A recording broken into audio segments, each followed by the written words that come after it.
It was a Tuesday, early October, that kind of crisp morning when the sky looks too clean and the wind carries just enough bite to remind you summer's gone for good.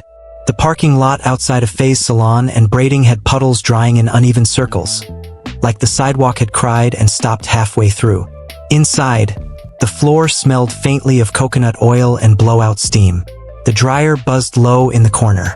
Jazz from the radio tickled the air. And Faye stood with one hand on her hip, the other adjusting the settings on her straightener. Her back ached. Not from age, but from standing on it every day without a break for the last 15 years. She didn't see the woman come in at first. Just the faint jingle of the door, a gust of cold perfume, and the way every neck in the room turned like sunflowers toward money. "Excuse me," said the voice, sharp, nasal, commanding. "Is this where you do hair?" Faye looked up. The woman wore white, not a warm kind of white, but the blinding, bridal kind. Her purse sat on her forearm like an accessory in a magazine spread. Diamonds winked from her ears, her nails French-tipped and flawless. Her heels, beige Louboutins, the real ones, clicked like judgment. "Yes," Faye said evenly, flipping her straightener off. "You're in the right place." The woman blinked at the room. Her mouth pinched. She wasn't used to being in spaces like this. Worn linoleum, mismatched chairs, walls lined with posters of black hairstyles that hadn't been updated in 4 years. Her eyes passed over the other women waiting, some in headscarves, some with babies, some in bonnets and slippers. She didn't hide the discomfort. "I was told someone named Faye could help me," she said.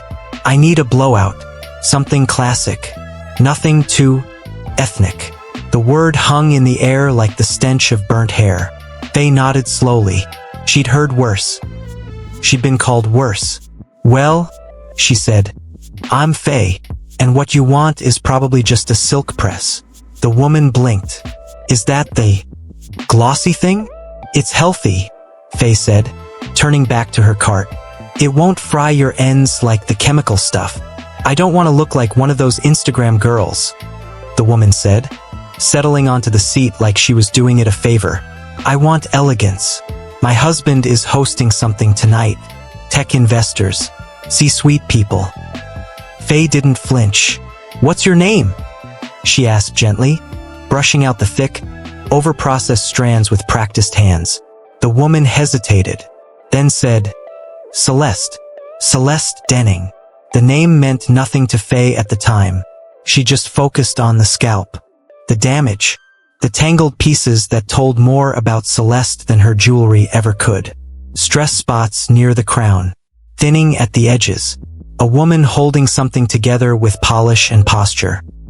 "You have good density," Faye murmured, lifting a section. "When's the last time you had a trim?" Celeste scoffed. "I don't do trims. I pay people not to cut too much." Faye smiled to herself. She began the wash. Warm water, lavender shampoo. Her fingers worked into Celeste's scalp gently but with purpose. She felt the way Celeste tensed, then softened, like most women did once someone touched their head like they mattered. Still, there was an edge in Celeste's posture. Something defensive. "Your salon could use better lighting," Celeste said, eyes closed under the dryer hood. "It feels small." Faye nodded once, said nothing. She'd heard it all before, from women who booked last minute. Women who wanted black girl magic without the struggle. Women who'd tip a waitress more than a stylist. The truth was, Faye didn't need the validation. She didn't need the money either, not anymore. But this shop, this chair, this floor, they were hers. Every square inch. When the blowout was done, Celeste looked in the mirror and frowned. "It's too soft." "It's healthy," Faye replied. "It's your real texture. Sleek, but still you." Celeste stood, smoothing her hair down. "My husband likes more polish." Faye raised an eyebrow. "You married a mirror?" Celeste blinked. She left a crisp $10 bill on the counter. The kind of tip someone gives a barista, not a woman who just spent 90 minutes with your roots and split ends.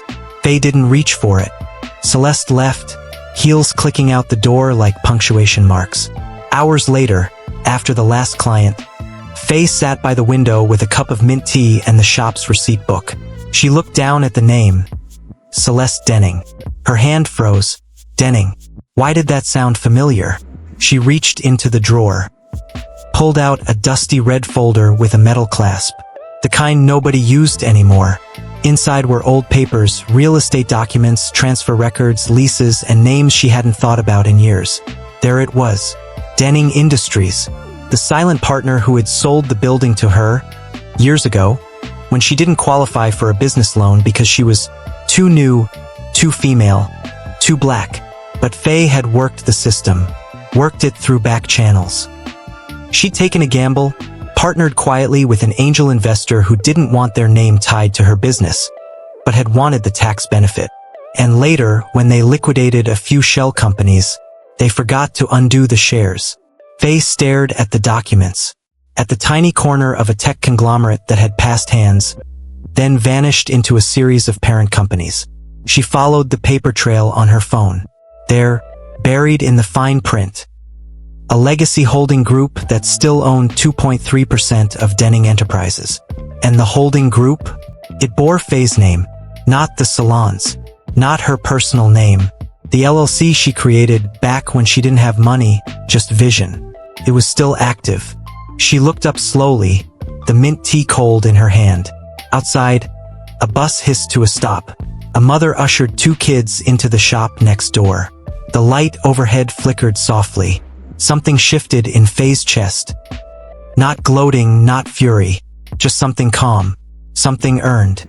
A ringlet of Celeste's hair, still coiled in the brush, glinted under the fluorescent light. She picked it up, rolled it between her fingers, let it fall. If the story touched something in you, share your city in the comments. Let's see how far quiet strength travels. 2 weeks passed. Celeste didn't come back. Not that Faye expected her to. Clients like that rarely returned unless they needed a touch-up for a photo shoot or an apology that never came. But words have a way of traveling, especially in small cities where salons double as safe spaces, therapy offices, and confession booths. By the third Thursday of the month, a woman came in, younger, mid-30s, with the same sharp cheekbones and carefully curated indifference as Celeste. Her name was Taryn, Celeste's personal assistant. She walked in carrying a tablet and a tone. "Mrs. Denning would like to book a full-day appointment for next Saturday," she said without pleasantries.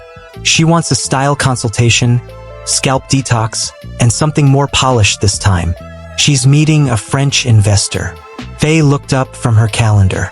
"She can call. She's quite busy." "I'm not a drive-through," Faye replied. "Tell her to call."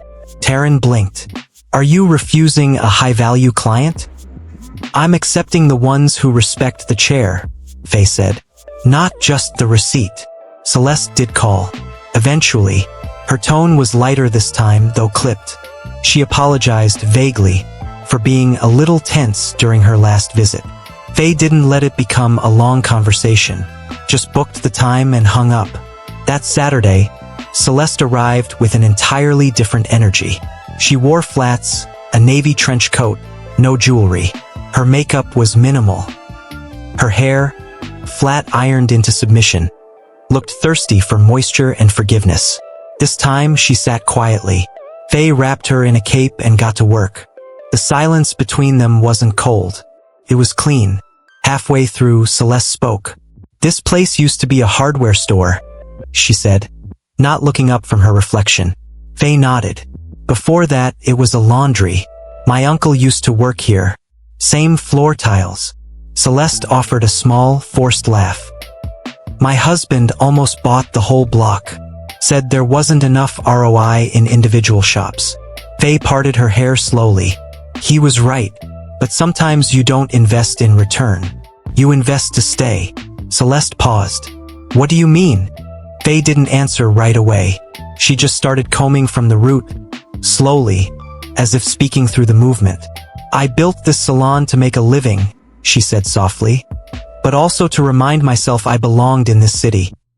Even when the bank said I didn't. Even when the zoning laws got shady.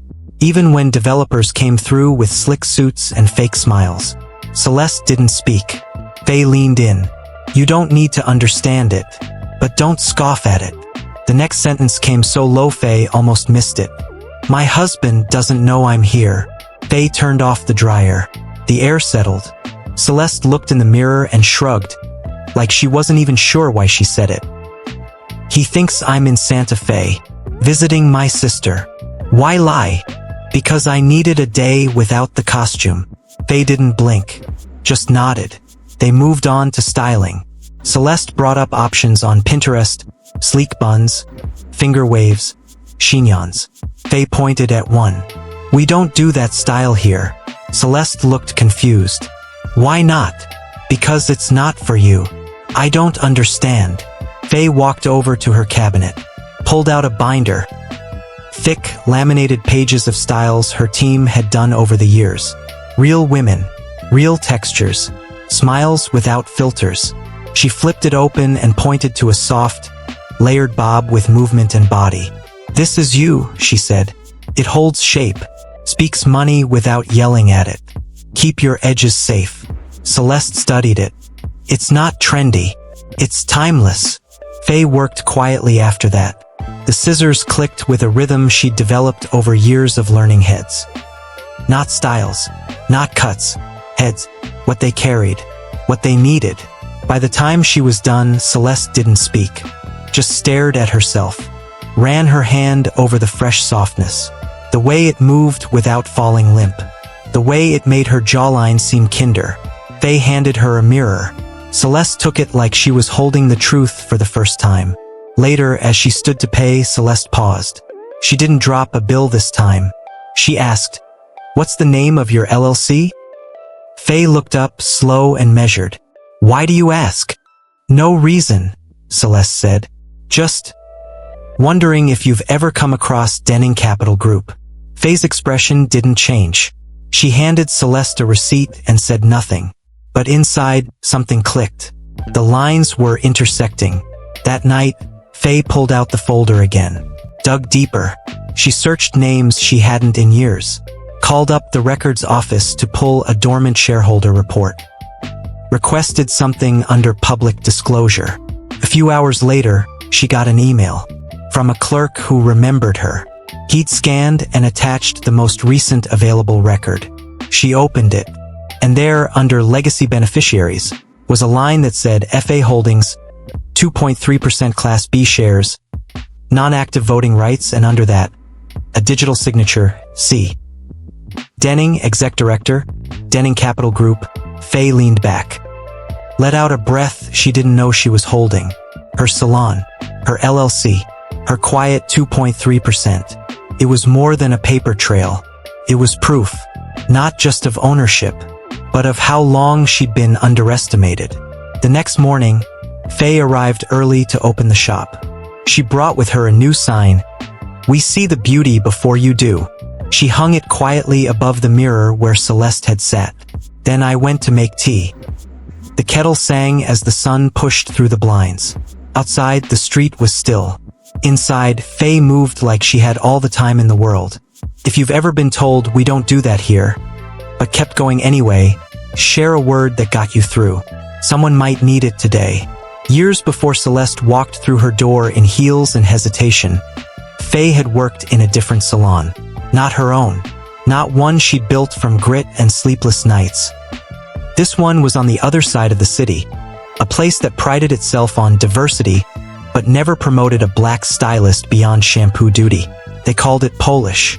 The floors were white marble. The logo was in gold. Every chair was chrome and ghost clear, like they wanted clients to forget people had to sit to be made beautiful. Faye was the only one in the back who knew how to work natural hair, but they didn't list her name on the website. And when clients like Celeste came in, the ones who tilted their head when they said textured and held their purse like it might catch something, the front desk staff never mentioned her name. She was the emergency call, the one they whispered for when flat irons failed. One day, a woman, tan, dripping money, fresh from a vacation that smelled like duty-free perfume and SPF 90, came in asking for something runway sleek. When Faye stepped out to greet her, she blinked, paused. Then I looked around. as if waiting for someone else. "I meant someone with experience," the woman said. Faye didn't flinch, just smiled. "You'll have it," she said. "If you sit down." The woman sat. Faye gave her the silk press of her life. A mirror finish, laid edges, movement like a shampoo commercial. When it was done, the woman stood, looked in the mirror, and smiled at her own reflection like she hadn't seen it in a year. Then she pulled out a crisp bill, crumpled it, and dropped it on Faye's station without eye contact. A $20 tip, folded like an insult. Faye watched it fall, didn't pick it up, didn't flinch, but something inside her made a note. Tips were thrown, not given. Faye learned early, people will pay for your work without ever valuing it. She started saving, quietly. Every time someone said, "I'll book you again," and didn't, she saved. Every time she saw another stylist promoted while she stayed behind the blow dryer, she saved. Until one day the landlord of that old hardware store put out a whisper. A small building, underused, leased to own, needed some fixing, but bones were good. She put down the down payment with money earned from heads like that woman.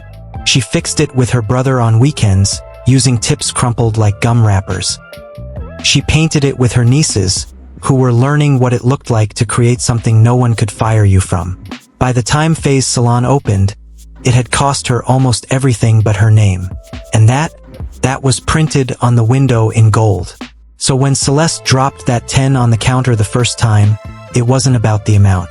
It was the throw, the motion, like tipping was charity, like Faye was a coat check girl, not the owner, not the legacy, not the woman who quietly held 2.3% of Celeste's entire illusion. The second time Celeste came, she tipped better. Carefully placed it in an envelope, actually. Still didn't feel real. But Faye accepted it. Not for the money, for the shift. Small, but visible. That weekend, Celeste came alone again. No appointment. She waited in the back, sipping ginger tea someone else had brewed, flipping through a black hair magazine like it was a foreign dictionary. "I don't know why I keep coming here," she said. Faye raised an eyebrow. "You want me to answer that?" "No," Celeste said. "I think I'm afraid of the answer." They didn't talk about husbands, or holdings, or who owned what. Not yet. But Celeste started asking questions. Real ones. What's the difference between a perm and a relaxer? Why do some women press with wax? What's edge control? Faye didn't laugh, didn't judge. She answered, gently, like she would for a girl who had never been given the vocabulary for her own hair. Weeks passed. Celeste started booking standing appointments. She still showed up polished, but the edges of her armor softened. She brought coffee sometimes. Once brought her assistant, Taryn, who didn't speak much, but watched Faye work like she was witnessing something surgical. "Why don't you franchise?" Celeste asked once. "You could have 5 of these." 10. Faye smiled. "Because it's not about scale. It's about sanctuary." One Thursday, Faye found a manila envelope tucked into her station drawer. No note. Inside, a printed valuation of Denning Capital Group. And a post-it. "I checked. You're still on the books." See, Faye sat still. Let the weight of it settle. She'd forgotten she still mattered on paper. But Celeste hadn't. She'd checked. Faye took the envelope home, pulled out her own paperwork, spread it out on the floor. She lit a candle, let jazz hum in the background. She traced the timeline, the LLC, the forgotten shares, the quiet rights. It wasn't millions, but it was leverage. Not enough to shake a company, but enough to whisper in its boardroom. The next morning, she returned the envelope. No note, just a new tip envelope. She placed it carefully on Celeste's chair. Inside, not money, just a handwritten note. "Tips aren't thrown here. They're remembered." Celeste never threw money again. She started paying for other women's appointments, anonymously. Single moms, elderly clients, teenagers going to prom. She stopped calling herself a client, started calling herself a learner. Faye watched it all without fanfare. She didn't gloat, didn't weaponize the shares. didn't post screenshots or stories. But when she passed the mirror at night, she looked herself in the eye and smiled, because sometimes poetic justice isn't loud. It's quiet. It's earned. It's 2.3% of something you built before they even noticed you were in the room. Have you ever had someone throw your worth like spare change? Drop a comment with "still here." Let's remind the world what staying power looks like. The receipt was accidental. Or maybe not. Maybe Celeste meant to leave it behind. Maybe she wanted it found. Either way, it ended up under Faye's register on a rainy Friday afternoon. Folded, slightly damp, smelling faintly of jasmine lotion and guilt. She wouldn't have noticed it if she hadn't dropped her pen. She bent down, reached beneath the counter, and there it was. White paper, gold foil logo at the top. Denning Capital Group.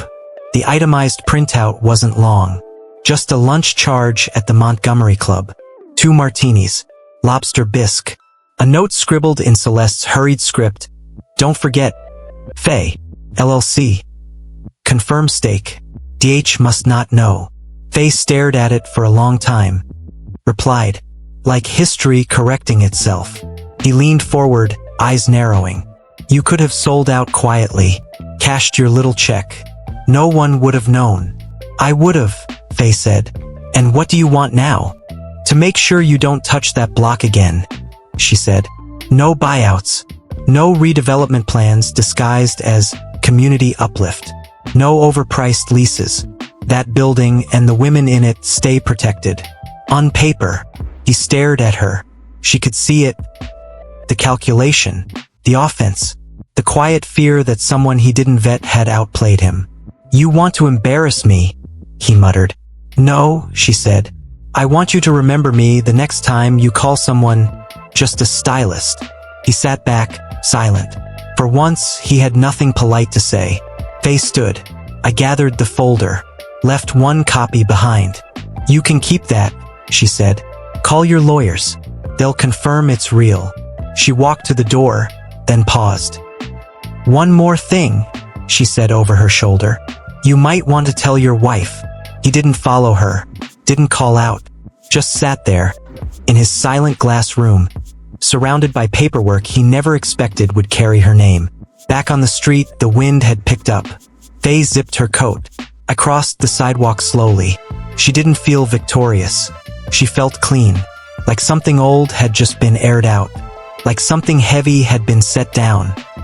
Not for applause, but for peace. At the salon that afternoon, Celeste was waiting. She didn't ask how it went. Faye didn't offer. But there was a look between them now, the kind of look only 2 women share when they've both stood in rooms built to exclude them and stayed anyway. That day, Faye hung a new frame above the register.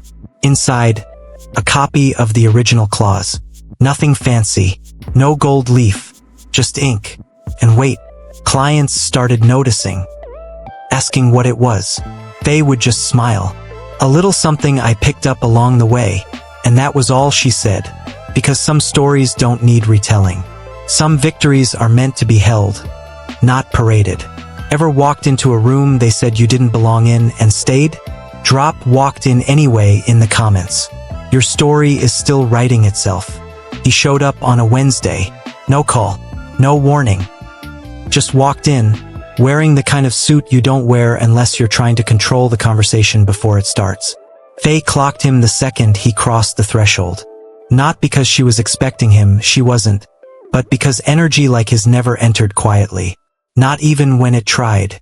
He looked around like he didn't understand how he got there. Like the edges of the salon offended his sense of geometry. Like dignity couldn't possibly live in a place that had mismatched chairs and a child's drawing taped to the mirror. Faye didn't stop rolling perm rods on her client's hair. Didn't flinch. Didn't even blink. She just nodded toward the bench by the door. You can wait. He hesitated. Then sat. The man who once called her invisible now had to sit in the room she built, on the furniture she cleaned, under the roof she owned. Power was in the room. But it wasn't where he thought it was.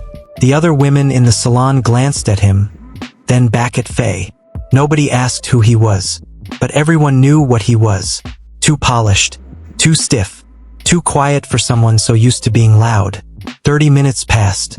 Faye finished the set, wrapped her client in a silk bonnet, and walked her to the door with a hug and a compliment. Then she turned to him. "You waited." He stood. "I thought it was time we talked." "We already did. Not as equals." Faye crossed her arms. "We're not." He didn't argue, just nodded. "May I?" She gestured to the shampoo chair. He blinked. "You want me to sit there?" Faye didn't smile. "I'm not walking to your office again. If you want to talk, you sit. You listen, like everyone else." He sat. Awkward. Unfamiliar. His knees are too close together. His hands were too clean. Faye didn't offer him tea. Didn't ask about his day. She leaned against the counter and waited. He exhaled. "I reviewed everything. The filings. The clause. Your steak. I can't dispute any of it." "I know," Faye said. "I was angry," he added. "Mostly at myself. I'm not here to manage your guilt." He looked away. "I thought maybe you'd want to renegotiate." Faye raised an eyebrow. "You want to buy me out again?" "I want to work with you."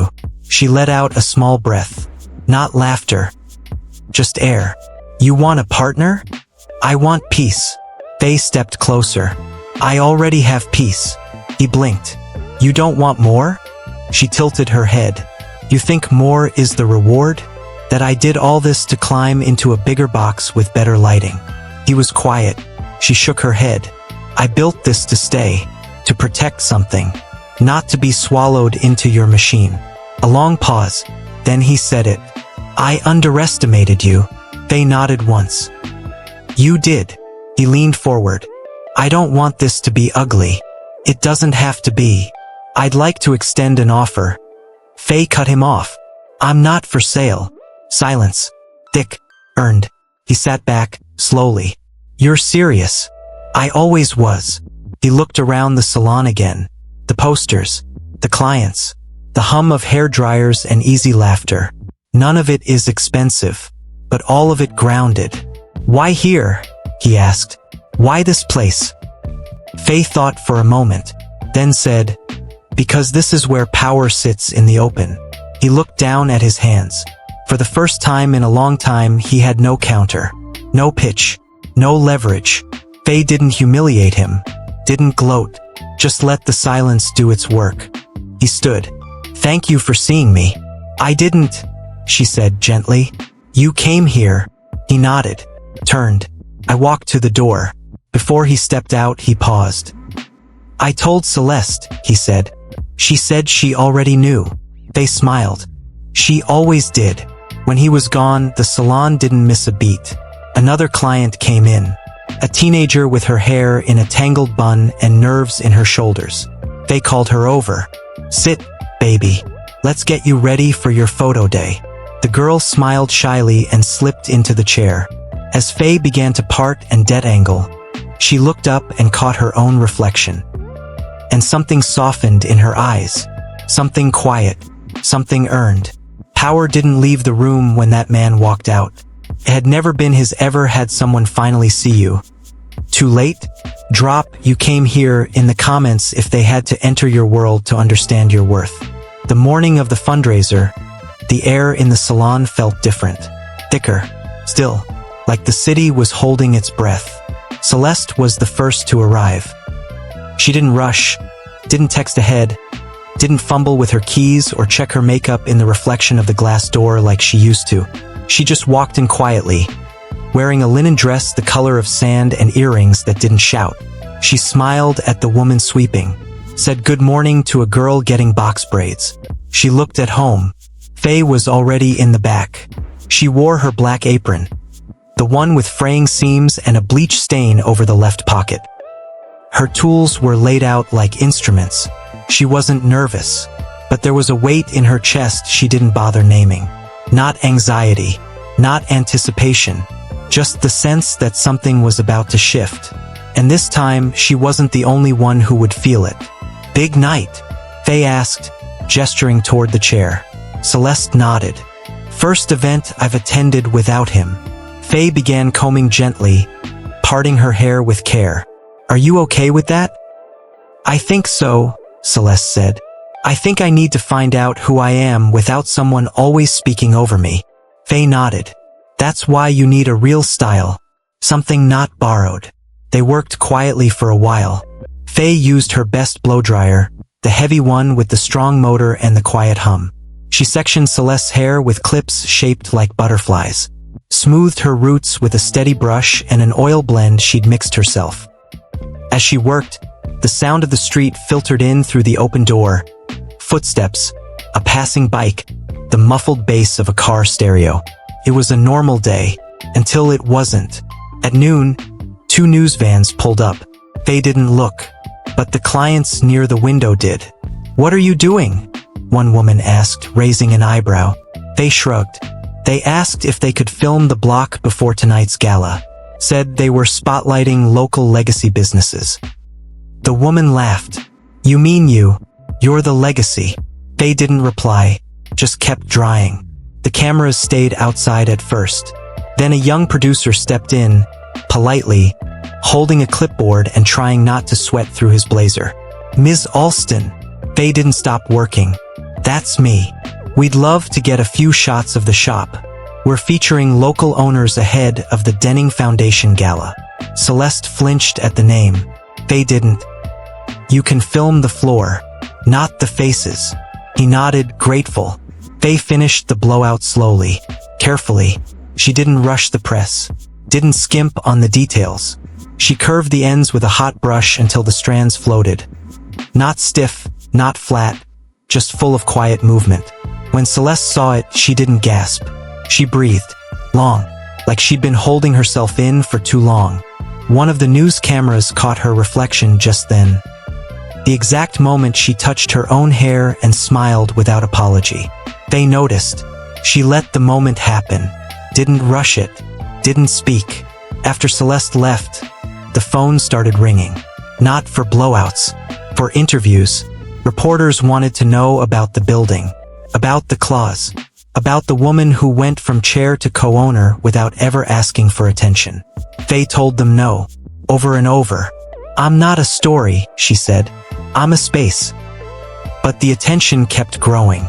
That night, the gala filled a hotel ballroom with chandeliers and champagne. Denning stood at the podium, alone.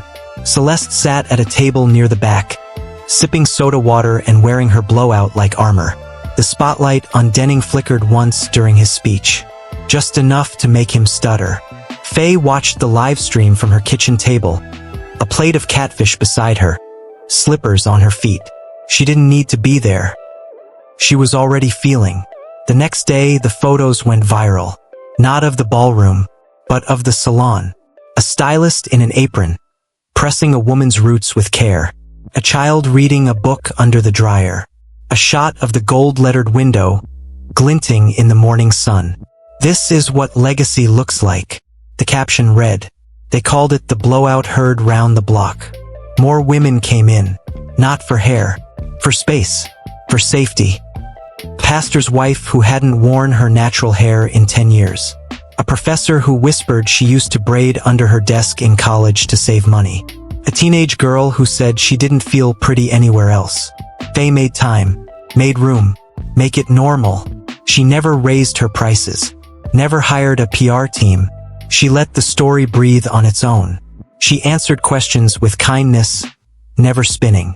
When one journalist asked what she wanted next, she said, "More chairs." And so they fundraised, quietly, locally, not for expansion, for endurance, for scholarships, for mentorship, for light bulbs that didn't flicker and floors that didn't creak. The day the check cleared, Faye ordered new capes. They were simple, black, stitched in white thread across the collar. Made to hold.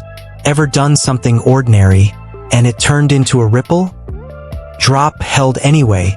In the comments if your quiet work made more noise than you expected. It was the same white dress. Not exact, but close. Simple. Clean lines. Not bridal this time, no pearls, no posture, no perfume that tried too hard. Just cotton, pressed, uncomplicated, like the woman inside it. Celeste stood near the mirror in silence. The salon buzzed around her.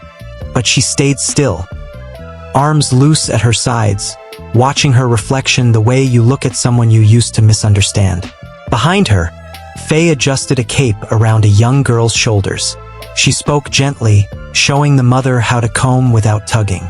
Across the room, someone laughed.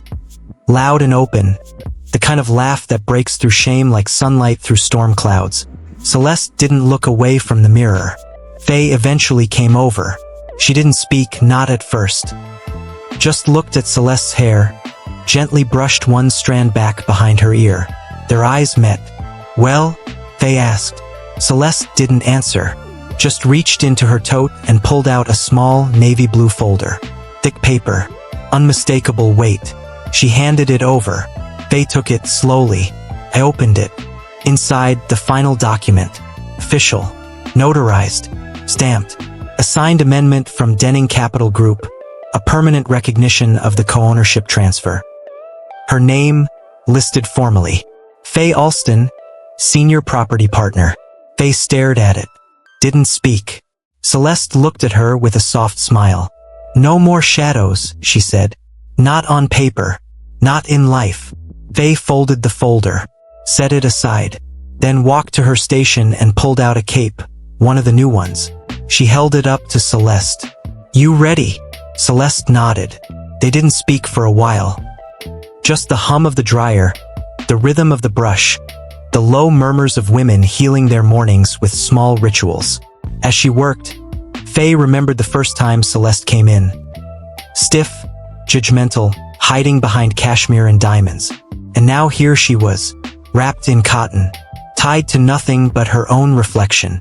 Faye styled her hair into a low, sculpted twist, timeless, elegant, soft. She left a single coil out at the temple. Not perfect, just true. When Celeste stood, she turned to face the mirror again. Faye placed both hands lightly on her shoulders. "You look like someone who knows how to leave a room quietly," Faye said. Celeste blinked, then smiled. "I look like someone who doesn't need the room anymore." That night, Faye walked to the old community hall at the end of the block. There was no gala, no media, just a gathering. Clients, neighbors, family. They brought food, sweet tea, folding chairs. Someone brought a speaker, played by Anita Baker. The room is filled with hums and sways. Celeste stood near the back watching, not as a donor, not as a speaker, just as someone who'd found her place without buying it. Near the end of the evening, Faye was asked to say a few words. She stepped up slowly. No mic, no paper. She looked around the room. At the girls who now braided hair for prom money, the aunties who came in every 2 weeks for wash-and sets, the little boys who waited on the front step for their mothers to finish. And she said, "I never planned to build something big. I just wanted to build something that didn't disappear." Someone clapped. Another nodded. The music resumed. Faye sat down beside Celeste near the door. They watched as people hugged, swayed, exchanged numbers, fixed head wraps in the reflection of the window. "I used to think legacy was what you leave behind," Celeste said. Faye nodded. "But it's not," she continued. "It's what keeps standing while you're still here." Faye didn't reply. "I didn't need to." The gold lettering on the window caught the streetlight just right. Faye's Salon and Braiding. Not fancy, but solid, real, still there. The last moment came quiet. No closing speech. No dramatic music. Just Faye later that night, locking up alone. She stepped outside, held the key in her hand. I looked back through the glass. The chairs were all empty now. The room is still warm. She reached up and flipped the sign to closed. And just before she turned away, she saw it. Celeste's reflection, standing across the street, watching, not waiting, not lingering, just witnessing. Faye nodded and walked on. If you've ever found power in simply standing your ground, drop "still standing" in the comments. Quiet power is still power. She woke early the next morning, before sunrise, before sirens, before the street filled with motion. The air was soft, that rare kind of quiet you don't chase. You just let it find you. Faye wrapped herself in a cardigan and stepped out onto the porch behind the salon. The concrete was cool under her feet. She carried her mug, still steaming, and sat down on the worn bench beside the herbs she'd planted years ago. Basil, thyme, and a stubborn mint that refused to die. The city stretched around her. Familiar, imperfect, hers. She took a sip, and for the first time in a long while, she didn't feel like she had to brace for something. No calls to return, no papers to defend, no rooms to prove herself in. Just breathe, and time, and space she didn't have to fight for. She looked at her hands, calloused, steady, still working, still holding, still hers. The chairs inside would fill again soon, with girls learning to love their curls, with women remembering their worth, with stories, and laughter, and healing that didn't need to be explained. Faye smiled to herself. Not big, just enough. She walked back inside, flipped the sign to open. If you've ever carried something heavy, and still opened the door the next day, drop "still opening" in the comments. That's what strength looks like. Now her name was tucked between soup and strategy. It wasn't rage she felt. It wasn't pride either. It was something quieter. Confirmation. Later that evening, the salon was quiet. The hum of the dryer had faded. The last client had left with a smile and a protective wrap. Faye sat at her desk with the receipt in one hand and a cooling mug of chamomile in the other. She didn't call anyone. Didn't rush to tell her brother, who had helped tile the floor. Didn't text her niece, who was studying finance at Spelman. Didn't post about it online. Instead, she opened her old lockbox, the one where she kept her first comb, a snapshot of her mother, and a tiny stack of receipts that mattered. The first check a client ever wrote her, a license renewal notice, the faded invoice from the day she bought the building. And now, this. She folded the Denning receipt and slipped it inside, filed under proof. The next time Celeste came, she wore sneakers. Real ones. No logo. She looked undone. Not messy, just soft. Hair tied back in a scarf. Lip gloss instead of lipstick. A tired look in her eyes that said she hadn't been sleeping well, or had finally been sleeping honestly. Faye didn't mention the receipt. She didn't need to. Celeste sat down with a quiet sigh, her fingers smoothing the cape like she was trying to keep her life from spilling. "I asked my husband a question last night," she said softly. Faye glanced at her through the mirror. Celeste continued, "I asked if he knew who owned the salon I've been going to. He laughed. Said, 'One of those neighborhood stylists, I suppose.'" Faye didn't speak. Celeste's mouth twisted slightly. "I didn't tell him." They worked in silence for a while. Faye parted, pressed, clipped. Outside, the rain made lazy lines down the window. Cars hissed through puddles. Someone's child laughed in the distance, chasing nothing in particular. "I kept the shares," Celeste said suddenly. Faye raised an eyebrow. "I had the chance to liquidate them last quarter," Celeste added. "Our lawyers found the error in the legacy holdings. Said it was non-voting, insignificant. And I told them to leave it alone." Faye nodded slowly. "Why?" Celeste looked down. "I don't know. Maybe because it was yours before it was his. Maybe because I wanted to believe something real existed in that company. Something not built on paper and pretense." She hesitated. "Maybe because I'm tired of pretending I don't see what I've always known." Faye handed her a mirror. Celeste didn't look right away. When she finally did, she held her own gaze for a long time. She didn't smile, but she didn't flinch either.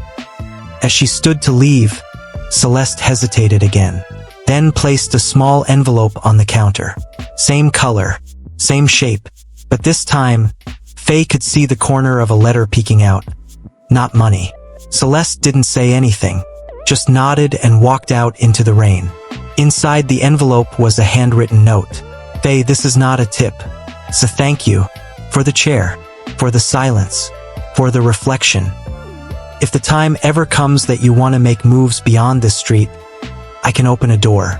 But only if you want it. If not, I'll keep showing up." See, Faye read it 3 times, then tucked it away. She wasn't ready yet, but the fact that she could say no, that was its own kind of wealth. That weekend, a young woman came in asking for help with her first interview hairstyle. She had a folder, a handwritten resume, wore sneakers too clean to be casual. Said she'd heard about Faye's place from some rich lady with a weird scarf and no eyebrows. Faye laughed. "Sit down," she said. "Let's get you looking like the job's already yours." As she worked, she glanced at the window. The rain had stopped. The sun had cracked through. Not dramatic, just soft and steady. And for the first time in years, Faye felt the shift beneath her feet. Not an earthquake, just elevation. Ever been underestimated but stayed rooted anyway? Drop still rising in the comments. Let's remind each other what grounded power looks like. The folder was thick, worn at the corners, yellow like paper that had known heat and time. Faye hadn't seen it in years. It had slipped behind the storage shelf beneath dryer chair number 3. The corner unit nobody liked because the plug-in fan rattled and the vinyl cushion always dipped a little too far left. Most clients avoided that seat. But that chair had history. And that folder? It was part of it. She found it by accident. I was cleaning deep one Sunday morning before church, before staff came in. The kind of cleaning that felt like therapy.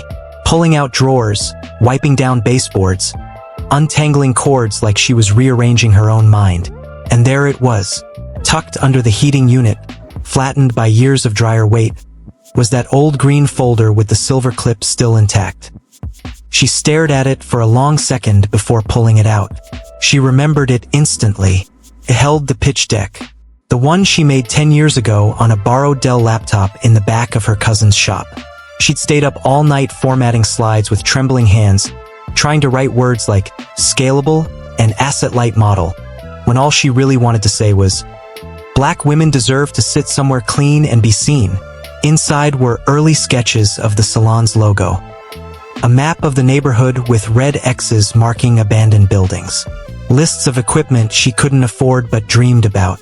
Stapled to the back, bank rejection letters. Handwritten notes from failed grant applications. An encouraging post-it from her brother. They wish they said yes. Faye sat down in that old dryer chair and let the folder rest on her lap. It smelled like age and paper dreams. She flipped through it slowly, each page unfolding like memory. And then she reached the last sheet. Something she didn't remember including. A shareholder form. And signed. Unclaimed. Backdated to the year she bought the building. Her hands stopped. She read the header. Beneficiary assignment, minority stakeholder provision.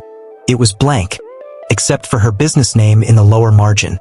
She'd forgotten, or maybe buried it, back when Denning Capital Group had agreed to help her buy the building. They had tucked in a community partnership clause. She thought it was just legal padding, a way to dress the deal in social justice vocabulary for tax reasons. But it had left a door open, a silent clause, that if not claimed by them in 10 years, defaulted back to her business. Not just as a tenant, but as a co-owner. The 10-year mark had passed 3 months ago. No one claimed it. Not Celeste. Not her husband. No lawyer sent a retraction or challenge. It was hers now. In writing. Faye blinked. Let it sink. She sat in that chair a little longer. The air felt thick with time. With past versions of herself. The girl who cried when her first sink clogged mid-wash day. The woman who signed the first payroll check. The boss who never took a vacation. Not once. She looked around the shop. Her sanctuary. Her history. And now her building. Not leased. Not borrowed. Hers. Every pipe. Every faulty plug. Every crack in the ceiling that let in just a little too much sun. That week, Faye called a notary. Not to boast. Just to record. She submitted the form. Filed the clause. Made it permanent. No press release. No ribbon cutting. Just a quiet mark in the city's property database that said, co-owner, Faye Alston Holdings, LLC. She didn't tell Celeste right away. Not because she was hiding, but because it wasn't Celeste's to know. It was hers to hold. Days passed. Clients came in. Some are old. Some new things. One woman brought in her daughter, said Faye had done her hair for prom, and now her baby needed braids for first grade. A college student showed Faye a scholarship letter. A tired nurse asked if she could nap under the dryer while her twist-out set. Life kept moving, like a river that didn't need to roar to be powerful. Then Celeste walked in one late Thursday, hair undone. No makeup. She had tears in her eyes before she said a word. "Can I just sit here?" she asked. Faye nodded toward the same dryer chair, the one with the folder. Celeste sank into it like a woman who finally understood what rest felt like. She didn't ask for service, didn't ask for advice. She just sat. Let the hum of the salon settle around her like prayer. After a while, Faye brought her tea. Set it down. No words. Celeste reached into her bag and pulled out her phone. "I told my husband," she whispered. Faye raised an eyebrow. Celeste nodded slowly. He laughed at first, said it was impossible, said the holdings were old, irrelevant, inactive. Her lips trembled. But then he saw the clause, the default ownership transfer, and your name on it. Faye waited. What did he say after that? Celeste swallowed. He said, "Then I guess you're the landlord now." They both laughed. Not loud, not bitter, just soft. The sound of two women standing in a truth that no man had planned. Celeste finished her tea, stood. "You're more than a stylist," she said. "More than a shareholder. You're a builder." Faye shook her head, smiling. "I'm a woman who didn't leave when the plumbing broke." As Celeste walked to the door, she paused. "I have to step away from the company," she said. Faye didn't ask why. "I didn't need to." Celeste smiled through tears. "I just wanted you to know, in case you ever feel like you're holding this alone. You're not." She left, and Faye stood in the doorway, watching the street go quiet. The sun dipped low. The folder, now signed and filed, sat in her drawer, no longer under a chair, no longer forgotten, just there, a receipt, and a reminder. Have you ever rediscovered something you once gave up on? Comment still holding, if that old dream turned out to be your future after all. Before it was a holding company, it was a name scribbled on a napkin. Faye Holdings. No logo, no letterhead, no money, just a way to keep the city from saying no again. Faye came up with it sitting in her car, outside the county recorder's office, the air heavy with August heat and quiet humiliation. The bank had rejected her loan for the third time. This time, the officer didn't even bother with small talk, just stamped her application incomplete and pushed it back across the desk without looking her in the eye. "Not enough history," he said, as if survival wasn't history enough. She'd sat in that car for an hour after that. Engine off, windows cracked, listening to the soft buzz of the street and the sound of her own disappointment. And then she remembered something a woman in line once told her. An older stylist with laugh lines and a cane wrapped in red duct tape. "Sometimes you don't get through the front door," the woman had said. "Sometimes you build a side one." So she did. She registered FA Holdings that same day. Didn't tell anyone. Didn't even tell her brother. Just paid the fee, filled the form, used a P.O. box, and prayed. That company, if you could call it that, never had a storefront. It had no business cards, no advertising. It was a placeholder, a name that could sign leases and speak for her when her own name, Faye Alston, triggered raised eyebrows and silent delays. Years later, when the opportunity to acquire the building came up, wrapped in legal terms and buried under Denning's property shell game, FA Holdings was ready. She used it to sign, to bypass, to survive. The building wasn't bought in Faye's name. It was bought by a paper company owned by a woman no one had ever met, a woman who didn't exist anywhere but on state records. They didn't ask for her photo. They didn't request a meeting.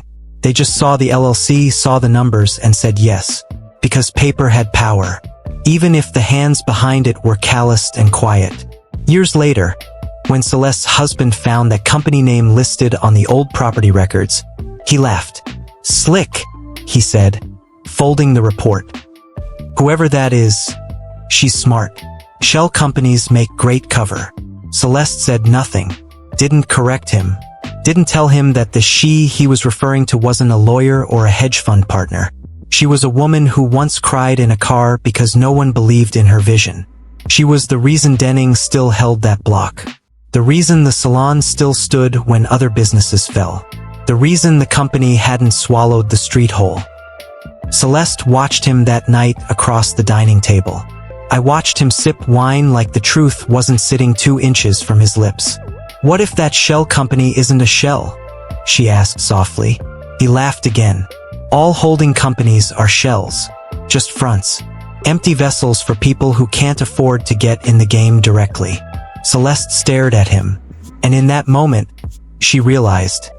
He didn't know the difference between hiding and surviving. He had inherited wealth. She had inherited silence. He called it leverage. She called it luck. Faye? She called it something else entirely. Back in the salon, Faye didn't brag about the building.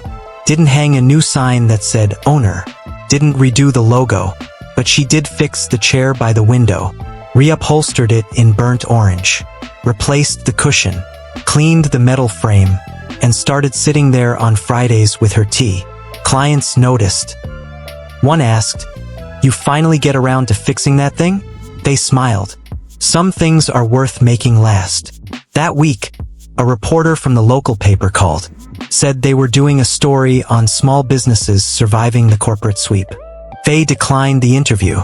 She didn't want her story squeezed into a column beside supermarket coupons. But she agreed to let them shoot a photo of the storefront. No interview, just the window. The name is gold. A reflection of the block she saved. Celeste kept coming. She started bringing books, journals, sometimes donated hair products for teens in the foster system. One day she showed up with a bottle of coconut oil. Said she'd made it herself. Faye blinked. "Since when do you make anything?" Celeste laughed. "Since I realized I didn't know how." They sat in the back that afternoon under dryer chair 3, reviewing the original property documents. Faye showed her the napkin, the original sketch of the name, FA Holdings, slanted, faded ink.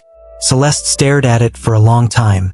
"It looks like you were signing your way out of a fire," she whispered. Faye didn't answer, just folded the napkin, placed it back in the envelope. She didn't need to explain. Some things spoke louder when left quiet. Later that week, Faye received a letter, typed, legal letterhead, sent by courier, inside a request. From Denning Capital Group. They were offering a buyout, a large one, 7 figures, no questions asked. Celeste hadn't mentioned it, but Faye knew. She always knew when power tested its own memory. She didn't respond right away. She sat with the letter for 3 days. Then she walked to her safe, pulled out the old folder, and slid the offer letter inside. She wrote 3 words on the envelope, "This is history," and locked it up again. That Sunday, she braided a little girl's hair. The child looked up at her and asked, "Do you own this place?" They smiled. "No," she said. "It owns me, because some legacies aren't built to be sold. They're built to shelter." And Faye knew, deep in her bones, that the company wasn't a shell. It was a shield, and she had carried it longer than anyone ever gave her credit for. Ever built something no one saw coming? Drop "built quiet" in the comments if your survival turned into your story. There was no announcement, no press, no scheduled appointment. Just a woman in a gray coat walking into a downtown office building with a leather tote and calm on her face. Faye had never stepped foot in Denning Capital Group before. She didn't need to. That company had lived over her, beside her, around her. Always as a shadow, never as a neighbor. But now she was in the books. Now she had paperwork that whispered through glass. The building itself tried too hard, minimalist lobby, glass walls, succulents in brass pots. A cold scent in the air that smelled like money trying to pretend it was humble. The receptionist looked up with the usual flick of forced politeness. "Can I help you, ma'am?" Faye didn't smile. "Yes," she said. "I'm here to speak with Mr. Denning." The receptionist blinked. "Do you have an appointment?" "No." "Is he expecting you?" No, the woman stiffened, hand hesitating above the phone. And your name? Faye reached into her tote, pulled out a folder. No business card, just the logo FA Holdings, stamped clean and clear in raised black ink. Tell him it's the co-owner of the 14th Street property. 3 minutes passed, then 6. Faye sat without checking her phone. Her back was straight, her eyes are steady. She wasn't there to be impressed. She was there to be remembered. A man in a tailored navy suit appeared around the corner, confused, tall, salt and pepper hair, the kind of jaw that used to turn heads at fundraisers. He didn't smile when he saw her, but he did recognize her. It hit him just beneath the eyes. You're the stylist. Faye rose slowly. I'm the woman who signed your building before your name ever touched it. He led her to a small glass-walled conference room. Didn't offer coffee. Didn't sit until she did. What is this? He asked, already bristling. Some kind of play? Faye laid the folder down on the table. This, she said softly, is clarity. She flipped it open, pulled out the beneficiary clause, the stamped copy of the default transfer, the expired window for retraction, the new ownership records filed with the city. Denning looked at each one like they were fake, but they weren't. They were official. And they were old. Too old to undo. UTH.